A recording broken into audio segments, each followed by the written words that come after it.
rekan sekolah dasar dari SD Negeri Telaga 1 dan rekan saya Nuri Mulyana SPD MPD dari SD Negeri Tambak Serahan 1 dan satu rekan saya juga Abdullah SPDI dari SD Negeri Kebandungan 02. Kami semua dari wilayah Kecamatan Bantar Kaung, Kabupaten Brebes, Provinsi Jawa Tengah.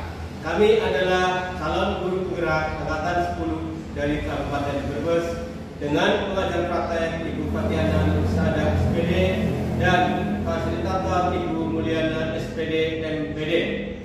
Pada video yang akan kami sajikan ini, kami akan berkolaborasi memperagakan praktek kosing pra-observasi dan pasca observasi kelas secara bergantian. Dan percakapan ini kami akan menggunakan metode Alokerta. Selamat menyaksikan. Waalaikumsalam warahmatullahi wabarakatuh. Alhamdulillah baik saja Pak Nuri Mulyana. Alhamdulillah Pak Nuri hari ini sedang bahagia. Terima kasih. Hari ini saya berkesempatan menjadi seorang atau tidak sebagai observer. Jadi sebelum kita nanti mulai melakukan proses coaching, saya akan menyampaikan beberapa hal yang perlu diperhatikan dalam proses ini. Jadi saya yang akan berperan sebagai pengamat atau seorang observer akan melihat proses berlangsungnya proses coaching nanti. Jadi ada beberapa hal yang perlu diketahui dari rubrik penilaian yang saya lakukan. Jadi hal-hal itu, jadi prinsip-prinsip itu dikembangkan dari beberapa fase kunci yang definisi coaching itu. Yang pertama adalah kemitraan, yang kedua ada proses kreatif, ketiga pengajukan pertanyaan berbobot, keempat memaksimalkan potensi dari seorang coach. Nah, kompetensi seorang coaching itu harus memiliki beberapa kompetensi. Yang pertama adalah kehadiran penuh atau dosen, yang kedua mendengarkan aktif, yang ketiga mengajukan pertanyaan berbobot, yang keempat adalah mendengarkan dengan rasa. Sebelumnya saya akan mengajukan beberapa pertanyaan sebelum nanti melakukan proses coaching. Dari keempat potensi itu, kira-kira Pak Patullah atau saya membantu mengembangkan potensi yang mana? Dari aspek itu saya ingin mengembangkan aspek dari yang kehadiran penuh dan mendengarkan dengan baik. Tapi dari keempat itu dengan memilih dua potensi yang menurutnya itu bisa membantu mengembangkan. Dari yang Bapak Patullah sebutkan tadi, bagian mana yang fokus saya amati nanti? Bagian mendengarkan baik. Iya, kan baik, itu yang akan fokus saya amati. Nah, karena bagaimana penilaian Bapak sendiri mengenai atau mengapa hal atau kompetensi yang menurut Bapak itu penting itu harus dilakukan? Ya, saya kan tadi ambil satu ya Pak, mendengarkan penuh karena ini adalah sebuah cara bagaimana memahami apa yang dirasakan oleh coaching. Jadi saya betul-betul apa yang dia sampaikan saya dengarkan seperti itu, biar setelah paham kemudian saya menguasai sebuah materi, kemudian bisa menghasilkan sebuah hasil yang bagus. Oke, dari indikator yang disebutkan tadi, keberhasilan proses coaching nanti apa? Indikator keberhasilan dari coaching nanti. Indikatornya saya bisa artinya bisa menemukan sebuah solusi, kemudian bisa artinya apa yang menjadi masalah itu bisa diselesaikan dengan baik dan bisa dikembangkan selanjutnya seperti itu. Itu indikatornya. Iya. Sekarang harapan dari proses observasi ini apa? Ada sebuah perubahan Perubahan bagaimana? perubahan yang lebih baik lagi nanti supaya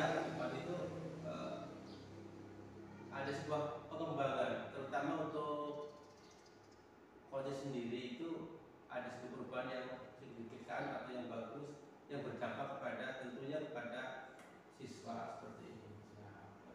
Setelah tadi program, sekarang kira-kira kapan pelaksanaan coaching ini akan dilaksanakan?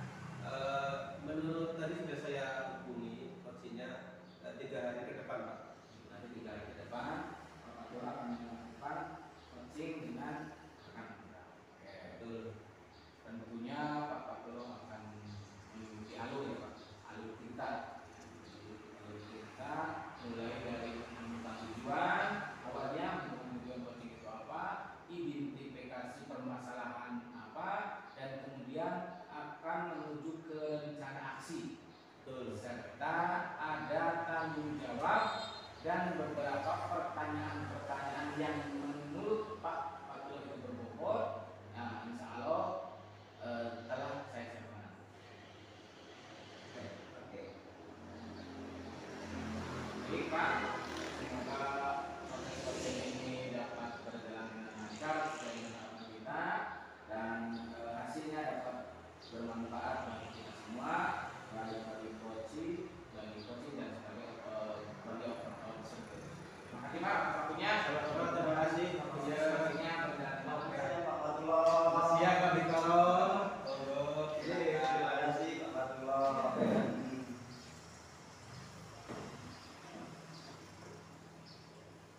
Ada apa gerangan ke tempat tunggu saya, Pak Bintoro? Ya Pak Fatullah, ini saya minta di coaching hari ini berkaitan nanti dengan pembelajaran saya di kelas Pak Fatullah. Oke, bagaimana kabarnya Pak Bintoro? Ya, Kayak dari tadi senyum-senyum terus. ya sebenarnya dari kesehatan saya baik, tapi dari permasalahan saya merasa bahwa ada sesuatu di hati saya yang mesti harus saya ceritakan kepada yang lain. Dalam hal ini saya menginginkan Pak Fatullah untuk bercerita tentang apa yang saya rasakan Pak Fatullah. Oke. Sebetulnya ada masalah apa Pak Bintoro bertemu dengan saya seperti itu? Oh ya, terima kasih Pak Fatullah. Saya sendiri kan akan melaksanakan pembelajaran di kelas. Kemudian sekarang itu kita wajib memperhatikan tentang kompetensi sosial emosional. Nah, sementara dalam pembelajaran itu kan kita itu diwajibkan memperhatikan ini, bahwasanya dalam pembelajaran itu kemampuan sosial emosionalnya harus terperhatikan. Nah, oleh karena itu apakah RPP yang saya buat itu kira-kira sudah memenuhi syarat atau belum tentang KSE tersebut Pak Fatullah? Ya, ada beberapa kompetensi sebenarnya yang harus diadakan di sana, yaitu kompetensi kesadaran diri, kompetensi manajemen diri, kompetensi kesadaran sosial, kemudian keterampilan berelasi dan mengambil keputusan yang bertanggung jawab Pak Fatullah. Oke. Kalau dari tadi yang dipaparkan oleh Pak Bintoro, ternyata ada 5 KSE yang harus dimiliki oleh seorang guru ya ketika mengajar, terutama di RPP seperti itu ya. Itu yang saya ketahui begitu Pak Fatullah. Oke, kalau keinginan yang ideal menurut Bapak gimana? Sebuah RPP sendiri itu yang ideal sesuai dengan kurikulum Merdeka itu seperti apa sebetulnya? Yang saya ketahui sih tentang kompetensi sosial emosional itu, satu itu bisa dibuat RPP sendiri. Kemudian yang kedua adalah KSE yang berintegrasi dengan RPP pembelajaran. Nah, itu yang saya tahu seperti itu Pak Fatullah. Oke. Dari paparan tadi Pak Bintoro, tadi kan mengatakan bahwa ingin sekali membuat RPP yang membuat program KSE ya Pak? Iya betul. Kemudian Pak Bintoro tadi dikatakan bahwa belum bisa atau bagaimana membuat RPP yang menerima KSA itu? Saya sebenarnya sudah mencoba membuat RPP yang berdiferensiasi dan menyatu dengan pembelajaran. Nah, untuk itu lalu fokus tentang KSE itu apakah seluruhnya ataupun sebagian? Kalau menurut pandangan saya sih mungkin kita bisa fokus di beberapa KSE saja, tidak harus semuanya. Itu menurut pandangan saya seperti itu. Bagaimana Pak Fatullah, apa kira-kira hal yang saya lakukan itu kira-kira baik atau tidak, itu yang jadi permasalahan saya seperti itu. Iya, iya. Menurut Pak Bintoro, dari 5 KSA itu yang paling ingin dikuasai yang mana Pak? Ya, dari 5 itu. saya kok berpikir bahwa tentang satu tentang kesadaran diri, kemudian yang kedua adalah masalah pengambilan keputusan yang bertanggung jawab, itu yang saya pikirkan dulu, karena kesadaran diri di dalamnya itu sangat penting, bahwasanya apakah setiap individu itu sudah menyadari sikap, perilaku, dan tutur kata ataupun apa, itu sangat penting, sehingga ketika mengetahui kesadaran diri akhirnya berakhir pada keputusan yang bertanggung jawab, begitu Pak Fatullah. Oh, kalau boleh saya tanya, berarti dari 2 aspek tadi, kesadaran diri dan pengambilan keputusan bertanggung jawab, itu prioritas pertama adalah kesadaran diri ya, seperti itu Pak?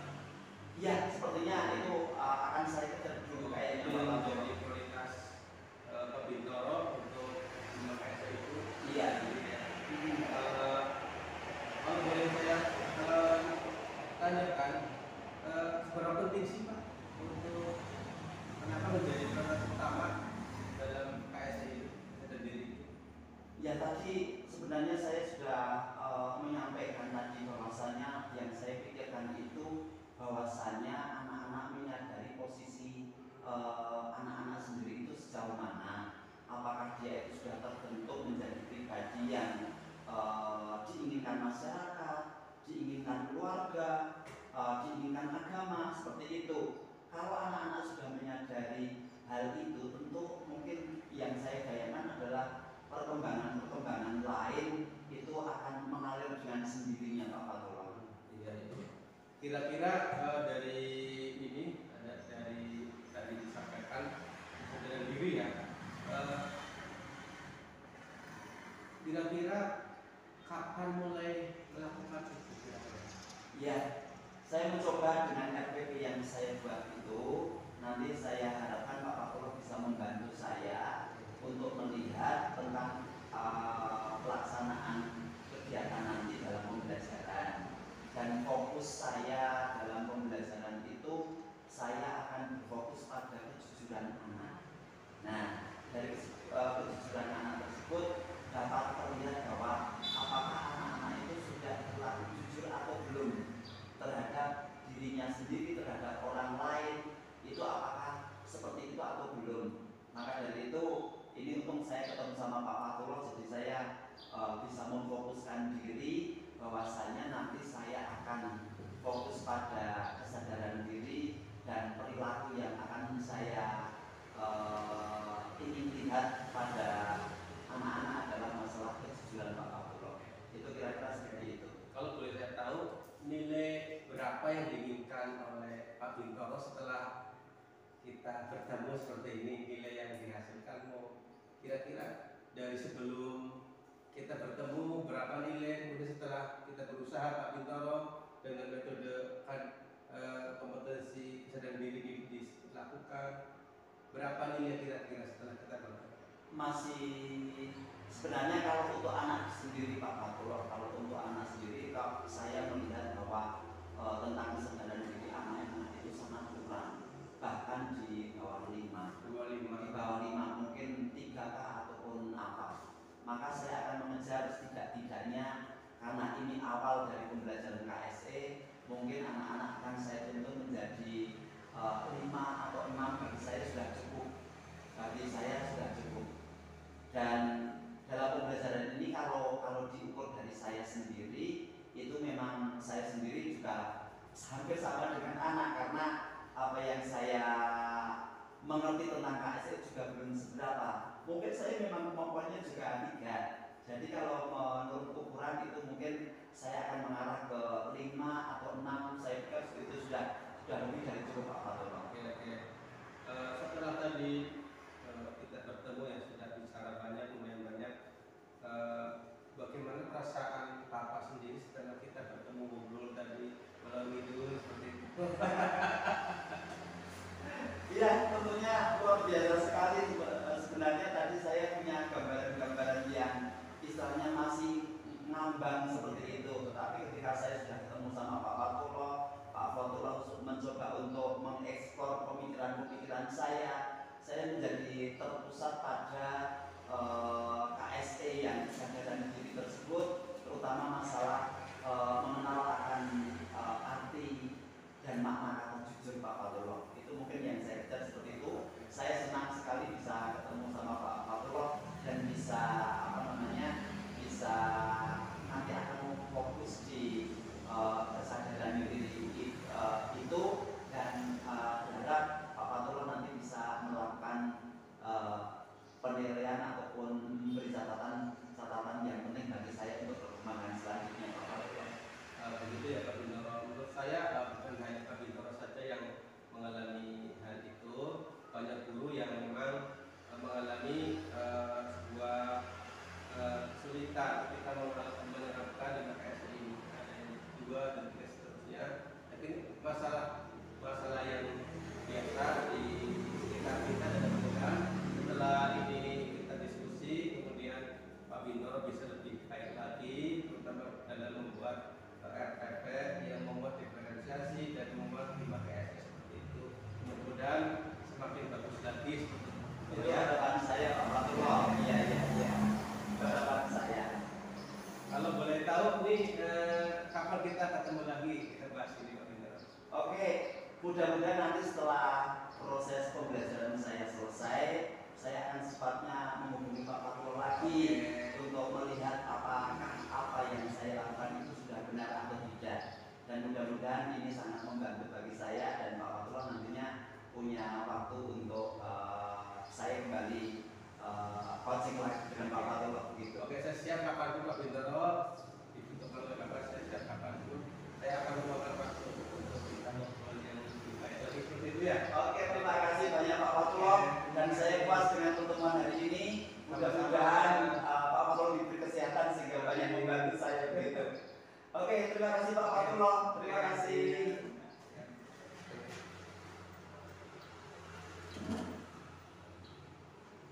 Assalamualaikum Pak. Waalaikumsalam. Apa kabar? Alhamdulillah baik. Alhamdulillah. Bagaimana Pak?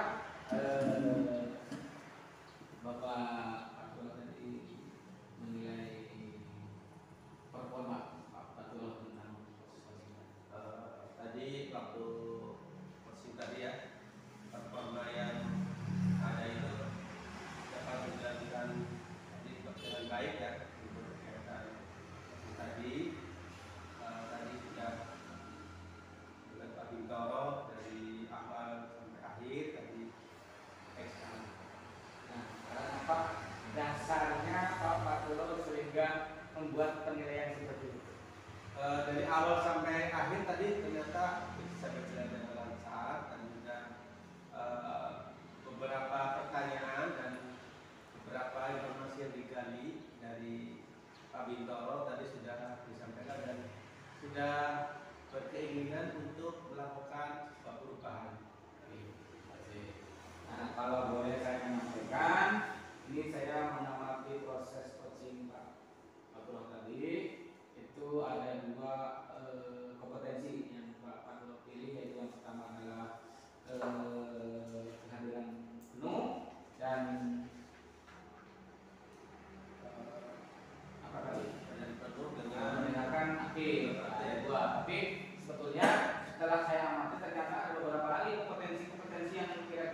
Pak, untuk meningkatkan performa Bapak Guru dalam hal itu, atau bisa menyebutkan kapan, di mana, dengan siapa. Oke, nanti untuk kapan di mana mungkin saya teman ya salah bagaimana untuk bisa meningkatkan nanti kompetensi saya untuk host, dan mudah-mudahan ini juga menjadi pelajaran bagi saya supaya lebih baik lagi seperti itu, Pak. Oke, terima kasih. Ini ada hasil ya pengamatan dari saya tadi tentang proses vaksin tadi. Mudah-mudahan kedepannya bisa lebih baik lagi, bisa memperbaiki lagi, dan kita sama-sama belajar cara vaksin yang baik. Sama-sama, terima kasih waktunya. Ya. Nah, sekarang sebagai penutup terakhir Pak, saya mau bertanya kira-kira apa yang Pak Abdul dapat dari proses observasi ini? Dari observasi saat ini saya mendapatkan sebuah solusi atau menemukan satu titik temu ya, bagaimana untuk melakukan sebuah pengembangan untuk satu perubahan untuk dari baik lagi, terutama tadi menceritakan apa yang menjadi masalahnya ke depan untuk kita bisa menjadi lebih baik lagi seperti itu, Pak. Ya, terima kasih. Itu saja yang ini dalam proses vaksin selanjutnya bisa menjadi lebih baik lagi, kita dapat berguna bagi kita semua. Itu saja. Saya sampai ketemu minggu depan ya Pak. Oke, Tetap sehat. Selamat menjalankan tugas kembali. Dari saya. Demikian video dari kami tentang praktik coaching kali ini. Semoga bermanfaat bagi kita semua. Guru penggerak, tergerak, bergerak, menggerakkan. Sampai ketemu lagi di video selanjutnya. Wassalamualaikum warahmatullahi wabarakatuh.